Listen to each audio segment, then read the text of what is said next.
الحمدللہ رب العالمین والصلاة والسلام علی خاتم الانبیاء والمرسلین وعلی آلہ وصحبہ ومن تبعہم باحسان الی یوم الدین اما بعد۔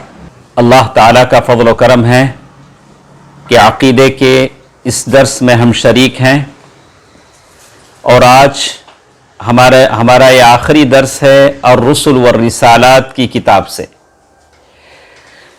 انشاءاللہ کل سے ہم لوگ آدم علیہ السلام کے بارے میں ایک نبی کے بارے میں انشاءاللہ ہم شروع کریں گے۔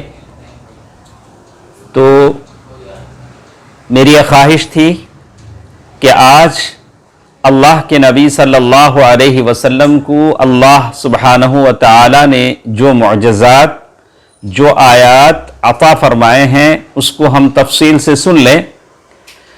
تو اسی کے پیش نظر الرسل والرسالات کتاب صفحہ نمبر 131 پیج نمبر 131 ہمارے ساتھ ہے، اس سے ہم شروع کرتے ہیں۔ شیخ محترم اپنی کتاب میں لکھتے ہیں آیات خاتم الانبیاء والمرسلین صلوات اللہ وسلامہ علیہ۔ اللہ کے نبی صلی اللہ علیہ وسلم کو جو واضح نشانیاں دی گئیں، نشانیاں اور معجزات کیوں دیے جاتے ہیں، اس کا مقصد آپ نے سمجھ لیا۔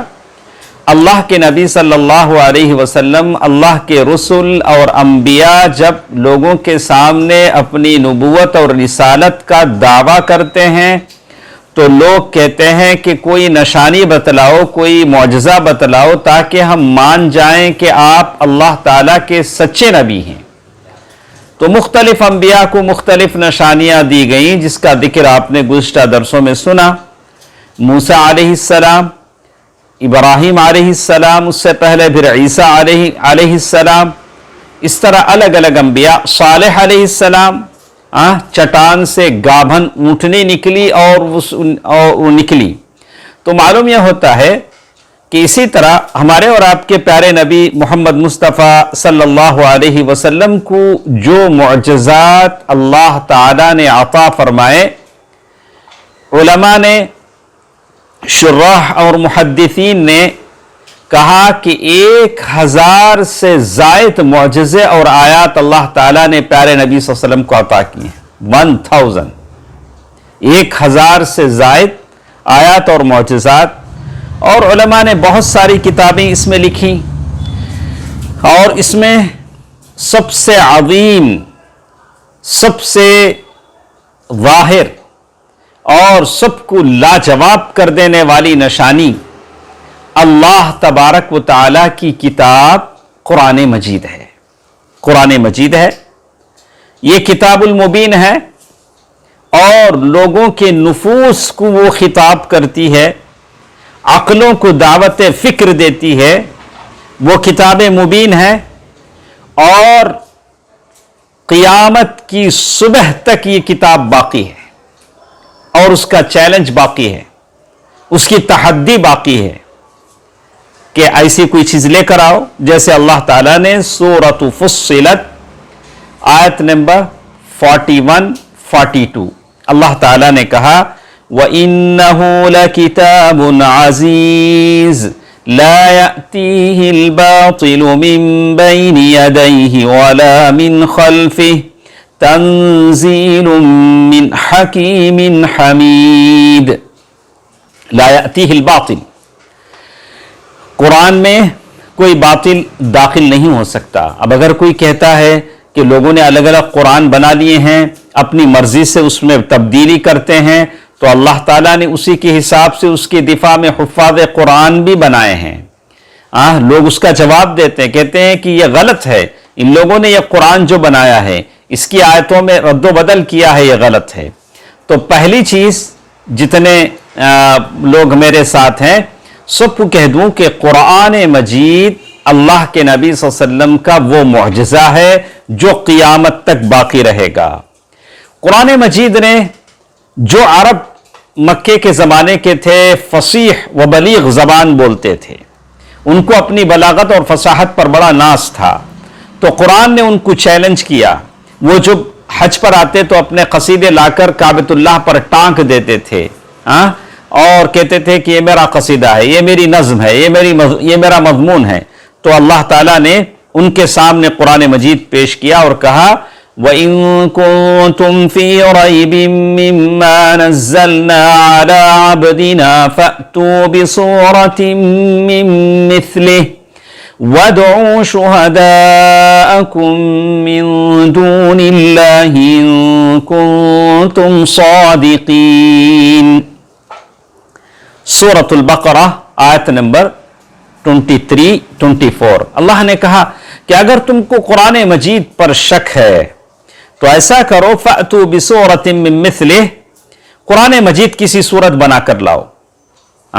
تو یہ تحدی ہے، یہ چیلنج ہے، قیامت تک یہ چیلنج باقی رہے گا، کوئی بنا نہیں سکا، لا نہیں سکا۔ تو قرآن مجید اس کے علاوہ کہتے ہیں کہ اللہ تعالیٰ چاہتا تو ان لوگوں کو ایسی نشانی نازل کر دیتا، آسمان سے وہ دیکھتے، ان کی گردنیں جھک جاتی، جیسے اللہ تعالیٰ نے سورۃ الشعراء میں کہا إِن نَشَأْ نُنَزِّلْ عَلَيْهِم مِّنَ السَّمَاءِ آيَةً فَظَلَّتْ أَعْنَاقُهُمْ لَهَا خَاضِعِينَ، لیکن اللہ تعالیٰ نے ایک ایسی نشانی دی جو قیامت تک باقی رہے گی، ان کو دعوت فکر و عمل دیتی رہے گی، ان کو چیلنج کرتی رہے گی کہ قرآن جیسی آیتیں بنا کر لاؤ۔ تو بڑی لمبی بحث ہے، میں مختصر کر کے آگے بڑھ رہا ہوں، اس لیے کہ ساری نشانیاں آج کے اس درس میں ہمیں ختم کر لینی ہیں۔ کل سے ہم انبیاء کے واقعات شروع کریں گے۔ تو انبیاء کے واقعات کی جب بات ہم کرتے ہیں تو میں آپ کو آخر میں بتلاؤں گا کہ ہر نبی کے تعلق سے کن کن نکات پر ہماری بات ہوگی، آپ کو بتا دینا اچھا ہے، اس لیے کہ اس کا یہ مطلب نہیں کہ ایک نبی کا قصہ اگر ہم بیان کرتے جائیں، آدم علیہ السلام کا بنایا جانا اور پھر فرشتوں سے سجدہ کروانا اور پھر اللہ تعالیٰ کا سوال و جواب کرنا، پھر فرشتوں کا اعتراف کرنا کہ اللہ ان کو کیوں بنا رہا ہے جبکہ ہم عبادت کے لیے کافی ہیں، پھر اللہ تعالیٰ کا جواب، پھر سجدے کا، ابلیس کا سجدے سے انکار کرنا، پھر اللہ تعالیٰ کا کہنا کہ دیکھو یہ جنت ہے، اس میں جہاں چاہے رہو، اور پھر اس درخت کے قریب مت جاؤ، پھر آدم علیہ السلام کے لیے ہوا کو پیدا کرنا، تو یہ پھر آدم علیہ السلام کا اس درخت کا پھل کھانا، پھر اس گناہ پر اللہ تعالیٰ سے استغفار کرنا، پھر یہ لمبی ایک دم۔ تو کہا کہ ہم آپ کو کچھ نکات بتلائیں گے کہ مختصر کر کے ہماری کوشش ہوگی کہ ایک دن میں ایک نبی اور رسول کا قصہ مکمل ہو جائے۔ اگر کبھی دیر ہو جاتی ہے تو 2 دن ہو سکتا ہے، لیکن کوشش یہ ہوگی کہ ایک دن میں ہم ختم کر لیں انشاءاللہ۔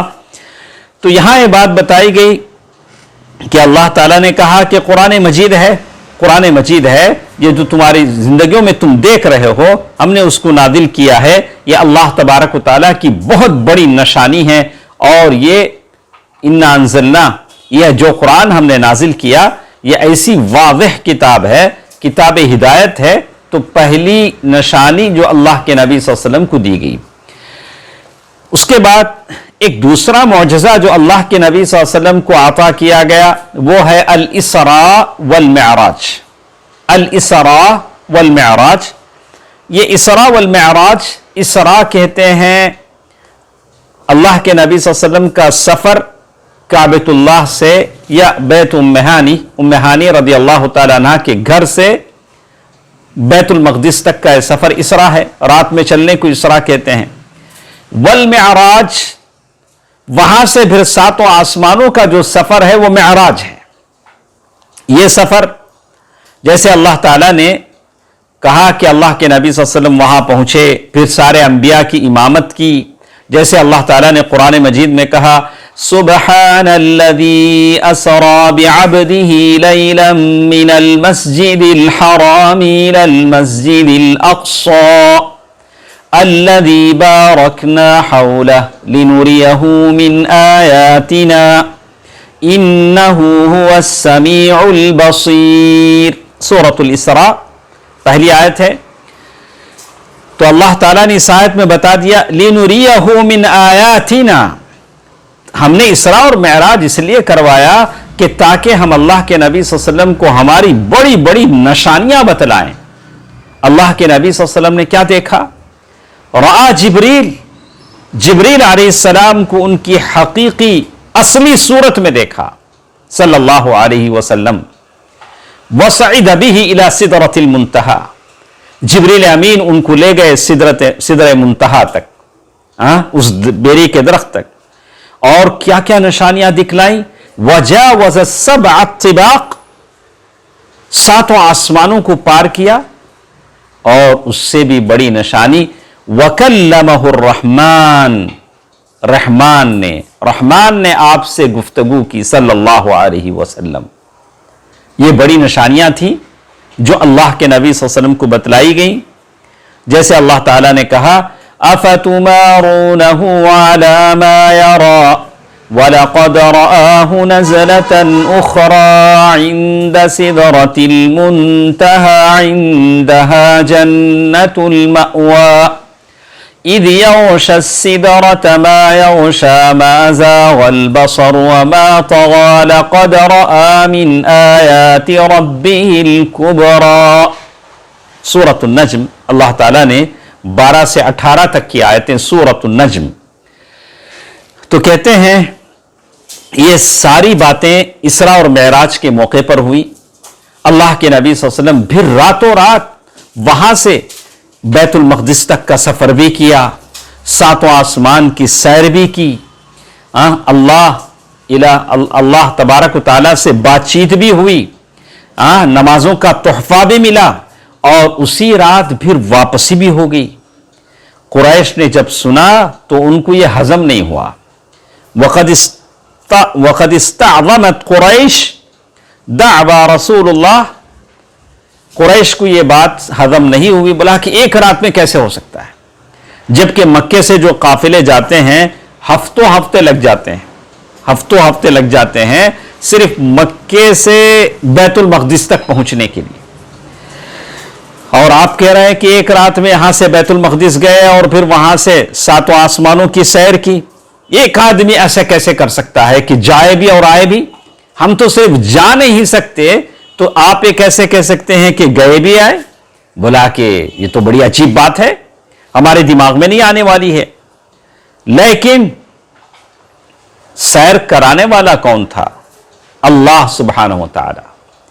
سبحان الذی اسرا بعبدہ، سبحان الذی، بڑی پاک ہے وہ ذات جس نے جو اپنے بندے کو لے گیا، سیر کرایا، وہ اللہ تعالیٰ کی ذات ہے، وہ اللہ تعالیٰ کی ذات ہے۔ اسی لیے اللہ کے نبی صلی اللہ علیہ وسلم فرماتے ہیں کہ مجھے بڑی تکلیف ہوئی جب کہا کہ تمہاری قوم مجھ سے پوچھنے لگی، عائشہ رضی اللہ تعالیٰ عنہ سے کہا کہ جب تمہاری قوم مجھ سے پوچھنے لگی کہ اچھا بتاؤ کعبہ وہاں بیت المقدس میں فلاں دروازہ کدھر ہے، فلاں کھڑکی کدھر ہے، فلاں چیز کدھر ہے، تو مجھے بڑی تکلیف ہوئی۔ لیکن اللہ نے جب دیکھا کہ اللہ کے نبی صلی اللہ علیہ وسلم کی یہ کیفیت ہے تو ساری بیت المقدس کو لا کر رکھ دیا۔ اللہ کے نبی صلی اللہ علیہ وسلم دیکھتے جاتے تھے، بتاتے جاتے تھے صلی اللہ علیہ وسلم۔ تو یہ نشانی دوسری نشانی تھی اسراء اور معراج، یہ اسراء اور معراج کا سفر۔ تیسری نشانی جس کے بارے میں شیخ نے کہا وَمِن مُعْجِزَاتِهِ انشقاق القمر، چاند کا 2 ٹکڑے ہونا۔ آیا فانشق القمر شقین، چاند 2 ٹکڑوں میں بڑھ گیا، اور چاند جس وقت 2 ٹکڑوں میں بٹا تب وہ 14ویں رات کا چاند تھا، بالکل گول چمکتا دمکتا 14ویں رات کا چاند تھا۔ اللہ تعالیٰ نے اسی کا ذکر سورۃ القمر میں فرمایا اقتربت الساعة وانشق القمر وَإِن يَرَوْا آيَةً يُعْرِضُوا وَيَقُولُوا سِحْرٌ مُسْتَمِرٌ، سورۃ القمر آیت نمبر 1 اور 2۔ تو اللہ تعالیٰ نے اس کا ذکر کیا کہ کیسے اللہ تعالیٰ نے چاند کو 2 ٹکڑے کیا۔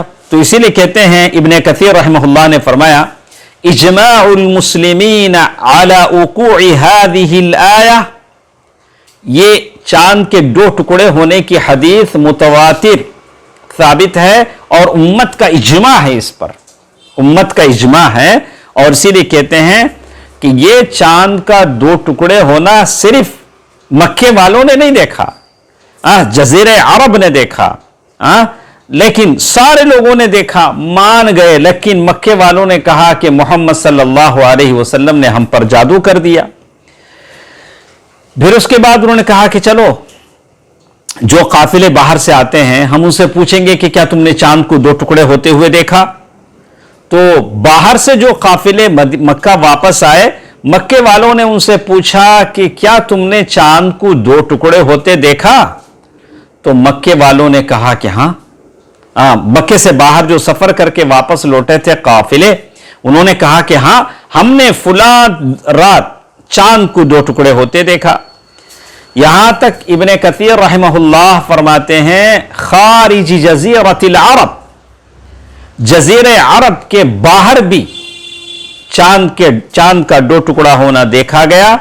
یہاں تک کہا وَيُقَالْ إِنَّهُ أَرَخَّ ذَلِكَ فِي بَعْضِ بِلَادِ الْهِنْدِ، ہندوستان کے وہ زمانے میں جو بادشاہ تھے انہوں نے بھی چاند کے دو ٹکڑے ہونے کو دیکھا، اور اس دن سے انہوں نے تاریخ مقرر کر دی، کہا ارے اس تاریخ سے وہ تاریخ کو جس دن چاند دو ٹکڑے ہوا، ایسا بھی ہوا ہے۔ وَأَرَقَّ بِلَيْلَةِ انشقاق القمر، جس رات چاند دو ٹکڑے ہوا اس رات کو انہوں نے تاریخ مقرر کر دی کہ اس رات کو ایسا ہوا تھا۔ تو یہ معجزہ ہے جو اللہ کے نبی صلی اللہ علیہ وسلم کو عطا کیا گیا، انشقاق القمر، چاند کا دو ٹکڑے ہونا۔ تو اب تک غالباً ہم نے تین نشانیاں سنی ہیں۔ ایک قرآن مجید ہے بطور معجزہ جو اللہ تعالیٰ نے عطا فرمایا، زندہ جاوید ہے، اور قیامت تک، قیامت کی صبح تک قرآن مجید باقی رہے گا جب تک اللہ تعالیٰ چاہے گا۔ اور اس کے بعد جو بات یہاں بتائی گئی، دوسری بات کہا کہ اس میں یہ چیز بتائی گئی کہ دوسری بات کے طور پر یہ دوسری نشانی اسراء اور معراج، اور تیسری نشانی یہ بتلائی گئی کہ انشقاق القمر، اور ساتھ ساتھ ایک اور چیز کا ذکر یہاں انہوں نے کیا ہے جس میں کہتے ہیں کہ اس سے پہلے بھی کچھ دمدار ستارے ہیں جو دو ٹکڑوں میں بٹے ہیں۔ تو اس کا جواب انہوں نے کہا 1889 میں ایک دمدار ستارہ تھا بروکس، پتہ نہیں اسے انگلش میں آپ کیا کہیں گے، کہا کہ وہ بھی دو ٹکڑوں میں بٹا ہے۔ تو اسپنسر جونز وہ کہتے ہیں کہ وہ جب دو ٹکڑوں میں بٹے تھے تو دو ٹکڑے ہو کر رہ گئے لیکن آپس میں نہیں ملے۔ لیکن فَإِنَّ الْفَرْقَ بَيْنَ انشقاق القمر وانشقاق هذين المذنبين، اگر کوئی پوچھتا ہے تو اسٹار کا، اجرام فلکیہ کا دو ٹکڑوں میں بٹنا کون سی کمال کی بات ہے؟ اس سے پہلے بھی ایسا ہوا ہے، کئی ٹکڑے دمدار ستارے دو ٹکڑوں میں بٹے ہیں۔ تو اس کا جواب شیخ نے لکھا انہما لم یلتئما بعد الانشقاق والقمر التئم، وہ جو ستارے پہلے جو دو ٹکڑوں میں بٹے تھے یا بعد میں ہوئے وہ آپس میں ملے نہیں، لیکن یہ چاند دو ٹکڑے ہو کر آپس میں مل گیا۔ یہ فرق ہے جو اللہ تعالیٰ اپنے نبی صلی اللہ علیہ وسلم کے ہاتھوں بطور معجزہ کے کرواتے ہیں۔ اسی طرح اللہ کے نبی صلی اللہ علیہ وسلم کو اور معجزات بھی اللہ تعالیٰ نے عطا فرمائے، جیسے یہاں شیخ نے صفحہ نمبر 130 پر 7 پر شیخ نے لکھا ہے، کہا تکثیر الطعام صلوات اللہ وسلامہ علیہ، اللہ کے نبی صلی اللہ علیہ وسلم کے ہاتھ میں اتنی برکت آئی کہ کھانا بڑھ گیا، مٹھی جو 500 آدمی کھا لیے جیسے۔ اور یہ اللہ کے نبی صلی اللہ علیہ وسلم کے ہاتھ کئی مرتبہ ہوا۔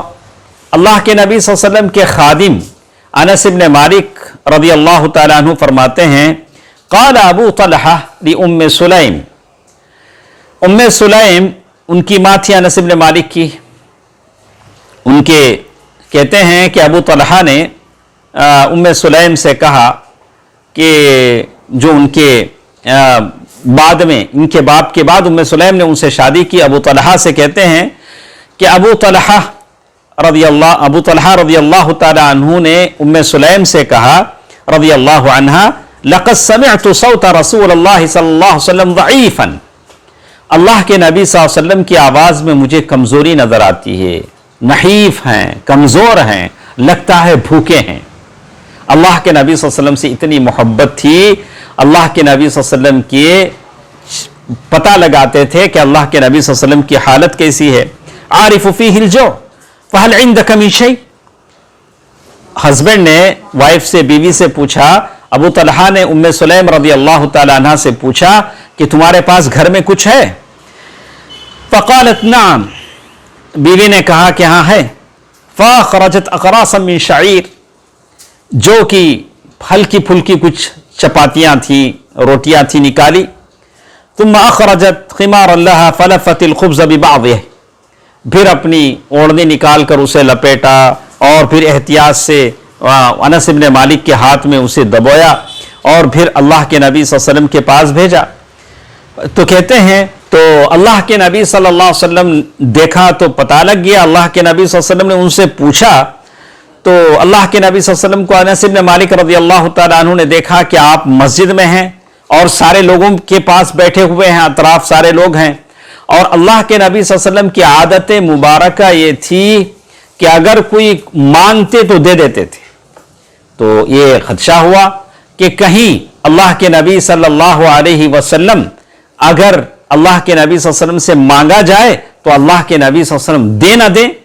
جیسے اللہ کے نبی صلی اللہ علیہ وسلم نے کپڑا پہنا, تو کپڑا پہنا خوبصورت قمیص تھی, کسی نے مانگا تو نکال کر دے دیا صلی اللہ علیہ وسلم. تو انس بن مالک رضی اللہ تعالی عنہ سے اللہ کے نبی صلی اللہ علیہ وسلم نے پوچھا ارسلک ابو طلحہ, ابو طلحہ نے تمہیں بھیجا ہے؟ قلت نعم, میں نے کہا کہ ہاں. قال بطعام, کھانا دے کر بھیجا ہے؟ قلت نعم, میں نے کہا. تو پھر کہا فقال رسول اللہ صلی اللہ علیہ وسلم لمن معه قوموا, اللہ کے نبی صلی اللہ علیہ وسلم نے اپنے ساتھ جتنے لوگ تھے سب سے کہا چلو چلو سب چلو. سبحان اللہ, اللہ کے نبی صلی اللہ علیہ وسلم کی یہ بلند اخلاق دیکھیے. انک لعلی خلق عظیم, اللہ تعالیٰ نے اس لیے کہا کہ آپ بلند اخلاق پر فائز ہیں. سارے لوگوں سے کہا کہ چلو چلو. فانطلقت بین ایدیہم حتی جئت ابا طلحہ, انس بن مالک رضی اللہ تعالیٰ عنہ کہتے ہیں کہ میں سب سے پہلے بھاگا تاکہ ابو طلحہ کو بتاؤں کہ اللہ کے نبی صلی اللہ علیہ وسلم اکیلے نہیں آ رہے ہیں, نہ اکیلے انہوں نے روٹیاں کھائی ہیں, پیچھے تو ایک جمع غفیر ہے, ایک جماعت ہے جو آ رہی ہے. تو کہتے ہیں فاخبرت, فقال ابو طلحہ, ابو طلحہ رضی اللہ تعالیٰ عنہ نے فوراً اپنی بیوی سے کہا, شوہر کبھی بھی اپنی مجبوری, اپنی پریشانی اپنی بیوی سے شیئر کرتا ہے. تو فوراً اپنی بیوی سے کہنے لگے, کہا یا ام سلیم قد جاء رسول اللہ بالناس, اے ام سلیم اللہ کے نبی صلی اللہ علیہ وسلم لوگوں کے ساتھ آ رہے ہیں, لوگوں کے ساتھ آ رہے ہیں. ولیس عندنا ما نطعمهم, ہمارے پاس وہ نہیں ہے جو ہم ان ساروں کو کھلائیں.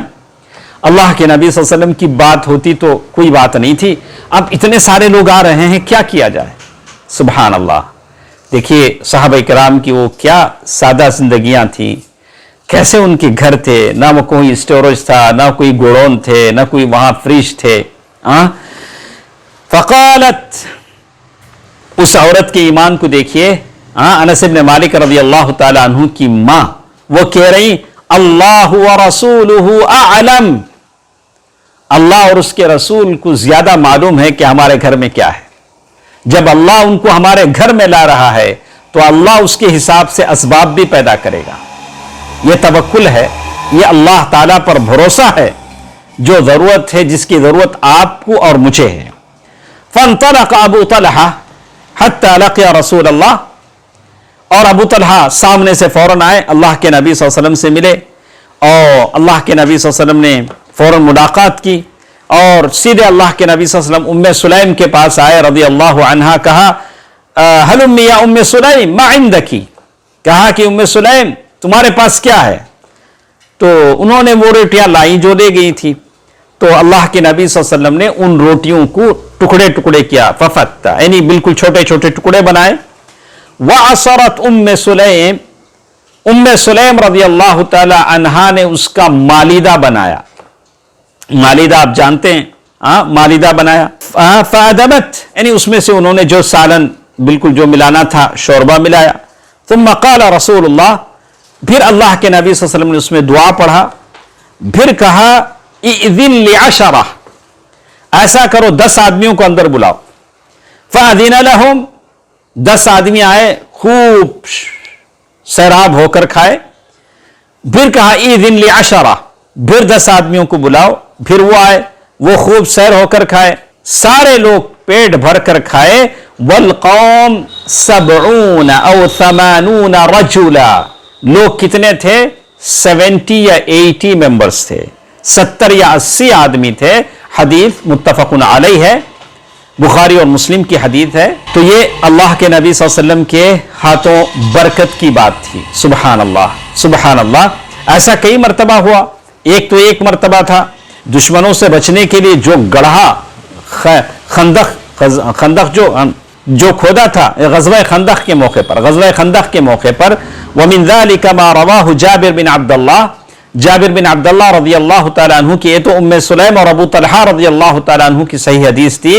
اس کے بعد ہمارے ساتھ جابر بن عبداللہ رضی اللہ تعالیٰ عنہ کی حدیث ہے، غزوہ خندق کے موقع پر جب بڑا سا گڑھا کھودنا تھا مدینے والوں کو، مسلمانوں کو دشمنوں سے بچانے کے لیے، اللہ تعالیٰ کی وہ توفیق مسلمانوں کو تھی، اور بھوکے پیٹ مسلمان گڑھا کھود رہے تھے، اور اللہ کے نبی صلی اللہ علیہ وسلم بھی اس میں شامل تھے.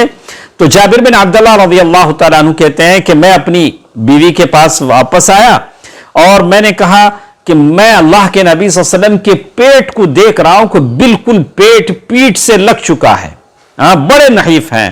تو میں نے کہا کہ تمہارے پاس کچھ ہے؟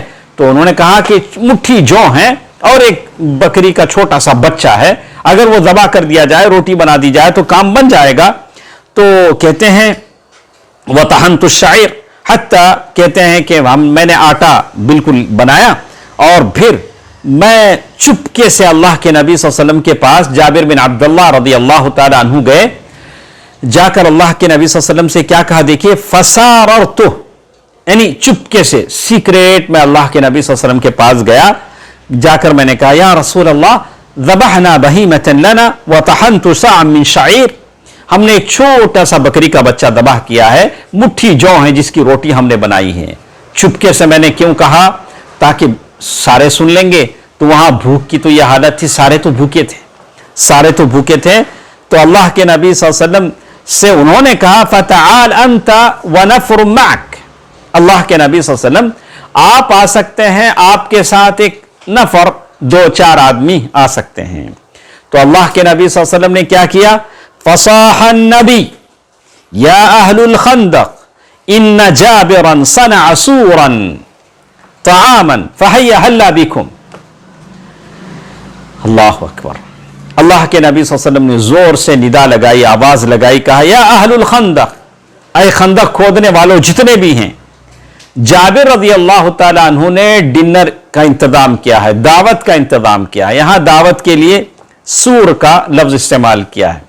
تو ہمارے ایک استاد تھے عمر آباد کے، انگلش کے ٹیچر تھے، اللہ تعالیٰ مغفرت کرے، انتقال ہو چکے ہیں، زکریا صاحب، جو آمبور سے آتے تھے، روزانہ پڑھاتے تھے.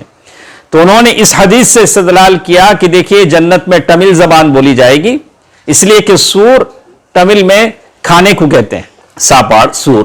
تو کیسا انہوں نے استدلال کیا، اللہ تعالیٰ مغفرت فرمائے. بہرکیف اپنا اپنا استدلال ہوتا ہے، لیکن یہ لفظ اس کے لیے نہیں، یہ استدلال یہاں نہیں ہے، میں نے بطور تذکرہ کیا ہے. تو یہ عربی کا لفظ ہے. کہا کہ صنع سورن، یہ کہا کہ جابر رضی اللہ تعالیٰ عنہ نے دعوت کا انتظام کیا ہے. فہیا، سارے آؤ. تو کہتے ہیں اللہ کے نبی صلی اللہ علیہ وسلم، بڑا لمبا واقعہ ہے. اللہ کے نبی صلی اللہ علیہ وسلم نے کہا کہ دیکھو چولہے پر جو ہانڈی چڑھی ہے اسے نہ اتارنا. اللہ کے نبی صلی اللہ علیہ وسلم آئے، پھر برکت کی دعا کی، اس میں اپنا لعاب لگایا، اور کہتے ہیں 1000 آدمی، سبحان اللہ، مٹھی جو ایک چھوٹا سا بکری کا بچہ جس میں 1000 آدمی کھائے. اور وہ کہتے ہیں فَأَقْسَمَ بِاللَّهِ لَأَكَلُوا حَتَّى تَرَكُوهُ وَانْحَرَفُوا، لوگ کھائے آسودہ ہو کر، لوگ چلے گئے. ہماری ہانڈی پہ سالن ابل رہا تھا، اور روٹیاں پھر ویسے ہی کی ویسی تھی. یہ حدیث بھی صحیح حدیث ہے۔ تو یہ اللہ کے نبی صلی اللہ علیہ وسلم کے معجزات ہیں جو اللہ تعالیٰ نے پیارے نبی صلی اللہ علیہ وسلم کو عطا فرمائے ہیں۔ اسی طرح کھانے کی یہ بات تھی، اسی طرح اللہ کے نبی صلی اللہ علیہ وسلم کی انگلیوں سے پانی کا نکلنا، کہ یہ بھی کئی مرتبہ ہوا۔ حدیبیہ کا موقع تھا، جابر بن عبداللہ رضی اللہ تعالیٰ عنہ فرماتے ہیں کہ حدیبیہ کے موقع پر جب پانی ختم ہو گیا، وضو کرنے کے لیے ہمارے پاس پانی نہیں تھا، اور ہم بس الا ما فی رکوتک، ہم نے اللہ کے نبی صلی اللہ علیہ وسلم سے فرمایا کہ اللہ کے نبی صلی اللہ علیہ وسلم آپ کے جگ میں جو پانی ہے وہی ہے، اب کوئی اور پانی نہیں ہے۔ اللہ کے نبی صلی اللہ علیہ وسلم نے جگ میں ہاتھ ڈالا اور ایسے جب ہاتھ نکالا تو فواروں کی طرح پانی انگلیوں سے نکلنے لگا۔ تو صحابہ کہتے ہیں ہم نے پانی پیا، وضو کیا۔ جابر رضی اللہ تعالیٰ عنہ سے صحابہ نے پوچھا کہ تم لوگ کتنے تھے؟ تو کہا ہم لوگ 1500 کے قریب تھے۔ صحیح حدیث ہے بخاری اور مسلم کی، 1500 کے قریب لوگ تھے، اور لوٹا جگ پانی ہے۔ اور اسی طرح حدیبیہ کے موقع پر یہ چیز پیش آئی، اللہ کے نبی صلی اللہ علیہ وسلم نے دعا کیا، وہاں صحابہ نے خود پیا، جانوروں کو پلایا، نہائے دھوئے، پانی اتنا سارا فراوانی میں استعمال کیا۔ اور اسی طرح عبداللہ بن عباس رضی اللہ تعالیٰ عنہ کی حدیث ہے، کہا کہ اللہ کے نبی صلی اللہ علیہ وسلم کی انگلیوں سے پانی بہنے لگا، کہا حی علی الطہور المبارک والبرکہ من اللہ وَلَقَدْ رَأَيْتُ الْمَاءَ يَنْبَعُ مِنْ بَيْنِ أَصَابِعِ رَسُولِ اللَّهِ صلی اللہ علیہ وسلم وَلَقَدْ كُنَّا نَسْمَعُ تَصْبِيحَ الطَّعَامِ وَهُوَ يَأْكُلُ۔ صحیح بخاری کی حدیث ہے کہ ہم اللہ کے نبی صلی اللہ علیہ وسلم کو دیکھتے تھے کہ آپ کا کھانا تسبیح پڑھتا تھا۔ سبحان اللہ، کھانے کے دانوں سے تسبیح پڑھنے کی آواز آتی تھی۔ تو اسی طرح اللہ کے نبی صلی اللہ علیہ وسلم کو مجھے امید ہے کہ آپ جتنے بھی میرے ساتھ ہیں لکھتے ہوں گے، جو معجزات اللہ کے نبی صلی اللہ علیہ وسلم کو دیے گئے لکھیے، اور یہ علم ہے اس کو حفاظت کیجئے، بار بار پڑھتے رہا کیجئے، بار بار۔ اذا تکرر الکلام تقرر فی القلب، اذا تکرر الکلام تقرر فی القلب، جب بات تکرار کے ساتھ پڑھی جاتی ہے تقرر فی القلب، وہ دل میں قرار پا لیتا ہے۔ تو اس کی کوشش کریں۔ اسی طرح ہمارے ساتھ صفحہ نمبر 140 ہے، جس میں کہا گیا کف الاعداء من، اللہ تعالیٰ نے دشمنوں سے میری نبی کی حفاظت کی۔ مشہور حدیث ہے، آپ لوگ جانتے ہیں، سراقہ بن مالک رضی اللہ تعالیٰ عنہ ابھی مسلمان نہیں ہوئے تھے۔ اللہ کے نبی صلی اللہ علیہ وسلم مکے سے مدینے کے لیے ہجرت کے لیے نکلے، اور جب مکے والوں نے اعلان کیا کہ جو محمد صلی اللہ علیہ وسلم کو زندہ یا مردہ لائے گا اس سے اتنے سرخ اونٹ انعام دیے جائیں گے۔ سبحان اللہ، سرخ اونٹ! اللہ کے نبی صلی اللہ علیہ وسلم کو ختم کرنے کے لیے کافروں نے اتنا بڑا انعام رکھا۔ تو آج ہم علماء، مشائخ جو اللہ کے نبی صلی اللہ علیہ وسلم کا پیغام لوگوں تک پہنچاتے ہیں، ان کے لیے کیا کچھ نہیں کرنا چاہیے جو ہم نہیں کرتے ہیں۔ تو یہاں کہتے ہیں کف الاعداء من، سراقہ بن مالک رضی اللہ تعالیٰ عنہ، جس میں وہ کہتے ہیں کہ اللہ کے نبی صلی اللہ علیہ وسلم کے لیے جب دیکھا کہ سراقہ بن مالک رضی اللہ عنہ ابھی مسلمان نہیں ہوئے ہیں، ابو بکر اور اللہ کے نبی صلی اللہ علیہ وسلم کا پیچھا کر رہے ہیں، تو اچانک سراقہ بن مالک رضی اللہ عنہ کے جانور سواری کے پیر زمین میں دھسنے لگے۔ تو انہوں نے کہا کہ میرے لیے دعا کیجئے، جو لوگ آپ کے پیچھے آپ کو تلاش کرنے کے لیے آ رہے ہیں، میں ان سے کہہ دوں گا کہ ادھر اللہ کے نبی نہیں گئے ہیں۔ اللہ کے نبی صلی اللہ علیہ وسلم نے ان کے لیے دعا کی، زمین سے پیر نکلے، اور اس وقت انہوں نے کہا جاؤ ہمت سے سفر کرو، اب میں آپ کے لیے کافی ہو گیا۔ اور جو بھی ادھر آتے مکے کے لوگوں میں سے پیچھا کرنے کے لیے کہتے نہیں ادھر سے تو کوئی نہیں گئے، رضی اللہ عنہ۔ تو یہ اللہ تعالیٰ نے پیارے نبی صلی اللہ علیہ وسلم کی دشمنوں سے حفاظت کی۔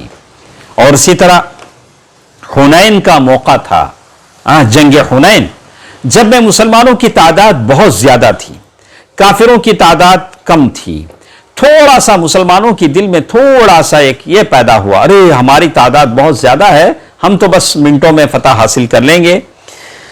لیکن ویسا نہیں ہوا اور اللہ کے نبی صلی اللہ علیہ وسلم نے جب کہا کہ مٹی ہاتھ میں اٹھائی، اللہ کے نبی صلی اللہ علیہ وسلم کہا فَرَمَا بِهِنَّ وُجُوهَ الْكُفَّارِ، کافروں کی طرف اللہ کے نبی صلی اللہ علیہ وسلم نے اس کو پھینکا اور کہا انہزموا وَرَبِّ مُحَمَّد وَرَبَّ مُحَمَّد، یعنی تم لوگ شکست کھا جاؤ، تم لوگوں کو شکست ہو جائے۔ اس بات کی دعا جب انہوں نے کیا تو کہتے ہیں کہ جس کو یہ کنکریاں پہنچی، جہاں تک پہنچی، کافروں کو اللہ تعالیٰ نے شکست دے دی، کافر ہار گئے۔ صحیح مسلم کی یہ حدیث ہے۔ اور اسی طرح اتنی بات آپ نوٹ کر لیں کہ اللہ تعالیٰ نے اللہ کے نبی صلی اللہ علیہ وسلم کی ایسی مدد کی کہ اللہ تعالیٰ نے آپ کے دشمنوں کو شکست دے دی۔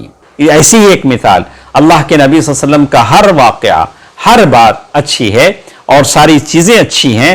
تو دیکھیے ایک مثال ہم کہتے ہیں کہ ابو جہل، اسلام کا بڑا دشمن ابو جہل، اس کے بارے میں آتا ہے کہ ابو جہل نے ایک مرتبہ قسم کھایا لات اور عزا کی، وہ کافر تھا تو اس کا قسم بھی ویسے ہی تھا، تو اس نے لات و عزا کی قسم کھائی۔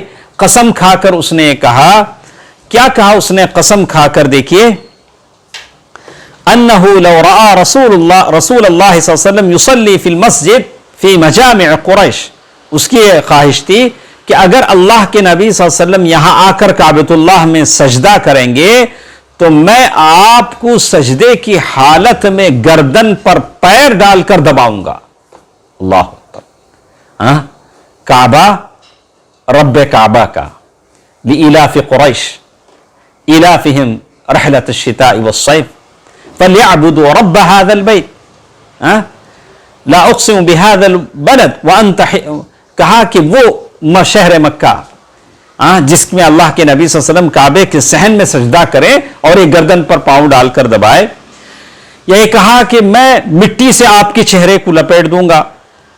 تو جب اس نے دیکھا کہ ایک مرتبہ اللہ کے نبی صلی اللہ علیہ وسلم سجدے میں ہیں تو اس نے اپنا وعدہ پورا کرنا چاہا، گردن پر پیر ڈال کے دبا دیں، لیکن جیسے ہی اللہ کے نبی صلی اللہ علیہ وسلم کے قریب ہوا، لیکن اچانک قریب پہنچ کر پیچھے ہٹنے لگا اور اپنے چہر سے ہاتھ سے ایسے آڑے کرنے لگا، ارے نہیں۔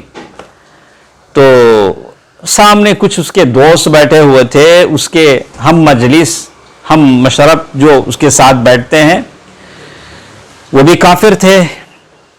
انہوں نے کہا کہ ابو جہل بڑے باتیں کر رہے تھے، اب پیچھے ہٹنے لگے ہو؟ تو ابو جہل نے کہا ان بینی وبینہ لخندقا من نار وہولا واجنحہ، میں اللہ کے نبی صلی اللہ علیہ وسلم کے جب قریب پہنچا تو میں نے دیکھا کہ بڑا سا آگ کا گڑھا ہے جو میرے اور محمد صلی اللہ علیہ وسلم کے بیچ میں ہے، اور وہ پر ہیں، جبریل امین کے پر تھے۔ اللہ کے نبی صلی اللہ علیہ وسلم سے جب پوچھا گیا تو اللہ کے نبی صلی اللہ علیہ وسلم نے فرمایا لو دنا منی، اگر ابو جہل میرے قریب آ جاتا تو فرشتے اسے ایک ایک جسم کا اس کا حصہ فرشتے ٹکڑے ٹکڑے کر دیتے۔ صحیح مسلم کی حدیث ہے۔ یہ اللہ تعالیٰ کی مدد ہے جو اللہ کے نبی صلی اللہ علیہ وسلم کو عطا ہوئی بطور معجزہ، بطور آیات کے۔ اسی طرح آپ دیکھیں گے اللہ کے نبی صلی اللہ علیہ وسلم کے آیات اور معجزات میں ایک اور چیز اجابت دعوت ہے۔ اللہ کے نبی صلی اللہ علیہ وسلم کی دعائیں مقبول ہوتی تھیں۔ بہت ساری مثالیں ہیں۔ ابو ہریرہ رضی اللہ تعالی عنہ، اللہ کے نبی صلی اللہ علیہ وسلم کی مجلس میں ہمیشہ رہنے والے، احادیث مبارکہ کو یاد کرنے والے، ان کی بڑی تڑپ تھی کہ ان کی ماں مسلمان ہو جائے، لیکن ہوتی نہیں تھی، ہمیشہ کچھ نہ کچھ بولتی رہتی تھی۔ تو اللہ کے نبی صلی اللہ علیہ وسلم کے پاس وہ آئے، رو رہے تھے، کہتے تھے یا رسول اللہ ادعو اللہ ان یہدی ام ابی ہریرہ، اے اللہ کے نبی صلی اللہ علیہ وسلم آپ اللہ تعالیٰ سے دعا فرمائیں کہ اللہ تعالیٰ ابو ہریرہ کی ماں کو ہدایت دے دے۔ سبحان اللہ۔ تو اللہ کے نبی صلی اللہ علیہ وسلم نے بھی فوراً دعا کر دی۔ ابو ہریرہ کی درخواست ہے، کیسے مسترد ہو، جو ہمیشہ آپ کے ساتھ لگے رہتے ہیں، اللہ کے نبی صلی اللہ علیہ وسلم نے فرمایا اللہم اہدی ابی ہریرہ، یا اللہ ابو ہریرہ کی ماں کو ہدایت دے دے۔ یہاں اللہ کے نبی صلی اللہ علیہ وسلم کی دعا ہے، ساتھ ساتھ ابو ہریرہ کا تیقن دیکھیے، اس یقین کے پہاڑ کو دیکھیے۔ ادھر دعا سے ہاتھ نیچے نہیں آتے، ابو ہریرہ رضی اللہ عنہ سرپٹ اپنے ماں کے گھر دوڑے جا رہے ہیں۔ یقین ہے کہ نبی نے دعا کر دی ہے صلی اللہ علیہ وسلم، اب وہاں قبولیت ہو چکی ہوگی۔ دوڑے جا رہے ہیں اور کہتے ہیں مستبشرا بدعوت النبی صلی اللہ علیہ وسلم فلما صرت علی الباب فاذا هو مجاف۔ جب میں اپنے گھر کے دروازے پر پہنچا تو میں نے دیکھا کہ دروازہ بند ہے، اور میں نے دیکھا کہ میری ماں کے قدموں کی آواز میں نے سنی، اور میری ماں ادھر دروازے کی پیچھے سے کہنے لگی مکانک یا ابا ہریرہ، ابا ہریرہ اپنی جگہ ٹھہرے رہو۔ اور میں نے پانی کے گرنے کی آواز سنی تو میری ماں نے غسل کیا، اپنی فلبست درعہا، اپنا جو بھی لباس تھا اسے پہنا، اور جلدی میں اوڑھنی اوڑھی، اور میں نے دروازہ کھولا، پھر کہا یا ابا ہریرہ اشہد ان لا الہ الا اللہ واشہد ان محمدا عبدہ ورسولہ۔ ماں نے کلمہ پڑھا، سبحان اللہ۔ یہ ہوتا ہے قبولیت، اللہ کے نبی صلی اللہ علیہ وسلم کی دعا کا اثر۔ اور پھر ابو ہریرہ رضی اللہ تعالی عنہ پھر واپس میں پھر سرپٹ دوڑنے لگے۔ اب پہلے جو دوڑا تھا وہ الگ، اب جو دوڑ لگائی تھی وہ کس کے لیے؟ اور وہ کہتے ہیں فرجعت الى رسول اللہ وانا ابکی من الفرح، میں دوبارہ پھر اللہ کے نبی صلی اللہ علیہ وسلم کی طرف دوڑا اور میں خوشی سے رو رہا تھا، اللہ تعالیٰ کی تعریف میں نے کی۔ وہاں اللہ کے نبی صلی اللہ علیہ وسلم نے جب سنا تو اللہ تعالیٰ کا شکر ادا کیا اور خیر کی باتیں کہیں۔ یہ اللہ کے نبی صلی اللہ علیہ وسلم کی دعا ہے۔ تو اسی طرح بہت ساری حدیثیں یہاں ذکر کی گئی، تو ایک اور یہاں بتایا گیا کہ جیسے وہ آدمی جو جمعے کے دن اللہ کے نبی صلی اللہ علیہ وسلم کے پاس آئے تھے، کہا یا رسول اللہ ہلکت الاموال، اے اللہ کے نبی صلی اللہ علیہ وسلم جانور بھوکے مرنے لگے اور کھیتی باڑیاں تباہ ہونے لگی، آپ اللہ تعالیٰ سے دعا فرمائیے۔ اللہ کے نبی صلی اللہ علیہ وسلم نے ممبر پر کھڑے ہو کر بارش کی دعا کی۔ صحابہ کہتے ہیں فرفع یدیہ وما نرى فی السماء قزعہ، اللہ کے نبی صلی اللہ علیہ وسلم نے ممبر پر کھڑے ہو کر بارش کی دعا فرمائی اور آسمان پر کوئی بادل نہیں تھا۔ تو صحابہ کہتے ہیں حتی ثار السحاب امثال الجبال، بس دعا سے ہاتھ نیچے اترے کہ پہاڑوں کی طرح آسمان پر بادل آ گیا، اور پھر اللہ کے نبی صلی اللہ علیہ وسلم ممبر سے نیچے اترے، کہا یتحادر علی لحیتہ، داڑھی سے پانی کے قطرے، کہا کہ داڑھی بھیگ گئی۔ اللہ کے نبی صلی اللہ علیہ وسلم فرمایا فمطرنا یومنا ذلک ومن الغد، اور پھر اس دن سے لگاتار ایک ہفتہ بارش ہونے لگی، اور دوسرا ہفتہ پھر وہی آدمی آیا اور اس نے کہا کہ اللہ کے نبی بارش زیادہ ہو گئی ہے، آپ اللہ تعالیٰ سے دعا کی فرمائیے کہ اللہ تعالیٰ بارش کو روک لے۔ پھر اللہ کے نبی صلی اللہ علیہ وسلم نے دعا فرمایا اللہم حوالینا ولا علینا، یا اللہ ان بادلوں کو مدینے کے اطراف پھیر دے۔ یہ اللہ کے نبی صلی اللہ علیہ وسلم کی دعا کا اثر تھا۔ کبھی اللہ کے نبی صلی اللہ علیہ وسلم نے ان متکبروں کے لیے بد دعا بھی کی، بہت سارے ایسے بھی ہیں۔ اللہ کے نبی صلی اللہ علیہ وسلم جیسے سلمہ بن اکوع رضی اللہ تعالیٰ عنہ کی حدیث ہے، اس حدیث کے بارے میں کہا گیا، صحیح مسلم کی حدیث ہے، ان رجلا، ایک آدمی اللہ کے نبی صلی اللہ علیہ وسلم کے سامنے بیٹھ کر لیفٹ ہینڈ سے کھا رہے تھے، دائیں ہاتھ سے۔ اللہ کے نبی صلی اللہ علیہ وسلم نے کہا کہ کل بیمینک، ایسا کرو سیدھے ہاتھ سے کھاؤ۔ قال لا استطیع، اس آدمی نے کہا کہ نہیں، میرے سے نہیں ہوتا، میں نہیں کھاتا۔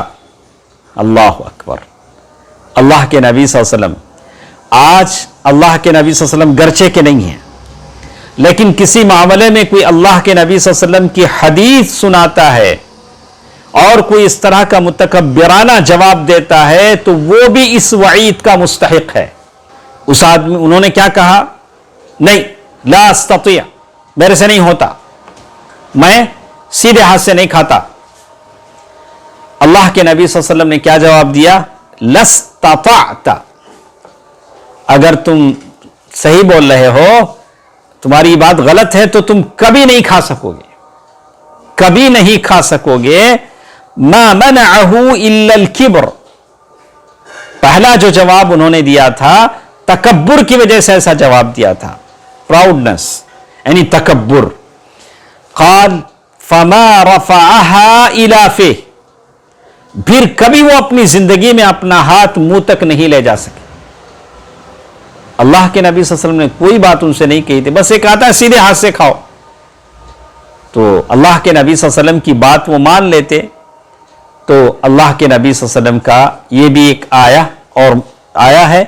اور اسی طرح برکت دعوت الرسول، اللہ کے نبی صلی اللہ علیہ وسلم کی دعا انسانوں کو ہی نہیں جانوروں کو بھی لگتی تھی۔ جانور کے لیے بھی اللہ کے نبی صلی اللہ علیہ وسلم کوئی دعا کرتے، جیسے جابر بن عبداللہ رضی اللہ تعالیٰ عنہ فرماتے ہیں کہ اللہ کے نبی صلی اللہ علیہ وسلم کے ساتھ میں ایک غزوے میں شریک ہوا، وَأَنَا عَلَى نَاضِحٍ قَدْ، میں ایک ایسی اونٹنی پر سوار تھا جو ہم پانی کھینچنے کے لیے استعمال کرتے تھے، اور وہ اونٹنی بڑی تھک چکی تھی، بڑی بوڑھی ہو گئی، چلتی نہیں تھی، اپنے حساب سے چلتی تھی، اور میں نیا شادی کیا تھا اور مجھے تھا کہ جلد میں مدینہ پہنچوں۔ تو اللہ کے نبی صلی اللہ علیہ وسلم نے پوچھا مَالِ بَعِيرِكَ، اللہ کے نبی صلی اللہ علیہ وسلم کو دیکھیے کہ کیسے اپنی ساتھیوں کی فکر کرتے ہیں، چھوٹی چھوٹی باتوں کو لحاظ کرتے ہیں۔ کہا کہ جابر، یہ تمہاری اونٹنی کا کیا قصہ ہے، تمہاری اونٹنی کا کیا معاملہ ہے؟ تو میں نے کہا اللہ کے نبی صلی اللہ علیہ وسلم کمزور ہو گئی ہے، چلتی نہیں ہے۔ تو اللہ کے نبی صلی اللہ علیہ وسلم نے اس اونٹنی کو ہاکا، اس کے لیے دعا کی۔ اس دعا کا اثر یہ تھا کہ یہ نہیں چلنے والی اونٹنی سب سے آگے تھی، سب اونٹنیوں سے آگے تھی۔ تو اللہ کے نبی صلی اللہ علیہ وسلم نے پوچھا کیف تری بعیرک، جابر اب بتاؤ تمہاری اونٹنی کیسی ہے؟ تو میں نے کہا بخیر قد اصابتہ برکت، اللہ کے نبی صلی اللہ علیہ وسلم کیا بتلاؤں، آپ کی دعا کی برکت نے اسے آ لیا، آپ کی دعا کی برکت سے وہ تیز چلنے لگی۔ اب اللہ کے نبی صلی اللہ علیہ وسلم نے کہا کہ کیا تم ایک اوقیے پر مجھے بیچو گے، وہ اونٹنی مجھے فروخت کر دو گے؟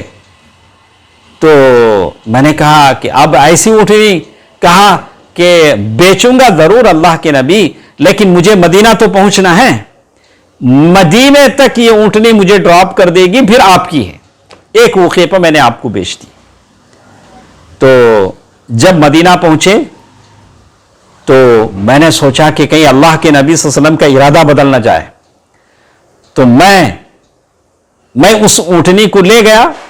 اللہ کے نبی صلی اللہ علیہ وسلم کے حالانکہ ایسا نہیں تھا، اللہ کے نبی صلی اللہ علیہ وسلم بات بدلنے والے نہیں تھے، تو میں اس اونٹنی کو لے گیا تو اللہ کے نبی صلی اللہ علیہ وسلم نے پیسے بھی دے دیے اور اونٹنی بھی مجھے دے دی۔ سبحان اللہ، یہ اللہ کے نبی صلی اللہ علیہ وسلم کے حسن اخلاق ہیں۔ کہتے ہیں وردہ علیہ، اللہ کے نبی صلی اللہ علیہ وسلم نے دونوں چیزیں مجھے واپس کر دی۔ اور اسی طرح اللہ کے نبی صلی اللہ علیہ وسلم کی وہ حدیث جس میں ہے کہ اللہ کے نبی صلی اللہ علیہ وسلم کی دعاؤں کی برکت سے مریض بیمار اچھے ہو جاتے تھے۔ عبداللہ بن عتیق ایک صحابی تھے، اسلام کا ایک دشمن تھا، ابو الحقیق جو یہودی تھا، بڑی تکلیف اللہ کے نبی صلی اللہ علیہ وسلم کو دیتا تھا۔ اس کے قلعے میں جا کر عبداللہ بن عتیق اور ان کے ساتھیوں نے اسے قتل کیا، اور واپسی میں عبداللہ بن عتیق کا پہنچا پاؤں کا آخری حصہ ٹوٹ گیا، لیکن اللہ کے نبی صلی اللہ علیہ وسلم کی دعا کے اثر سے وہ شکایت دور ہو گئی، اس کا ذکر انہوں نے کیا۔ اسی طرح علی بن ابی طالب رضی اللہ تعالیٰ عنہ کو آنکھوں میں تکلیف تھی اور آشوب چشم ان کو ہو گیا تھا، جس کو ہم عام طور سے مڈراسائی جو کہتے ہیں۔ تو اللہ کے نبی صلی اللہ علیہ وسلم نے تھوک اس میں لگایا، اور وہ موقع تھا خیبر کے موقع پر، تو اللہ تعالیٰ نے علی رضی اللہ تعالیٰ عنہ کو شفا دے دی۔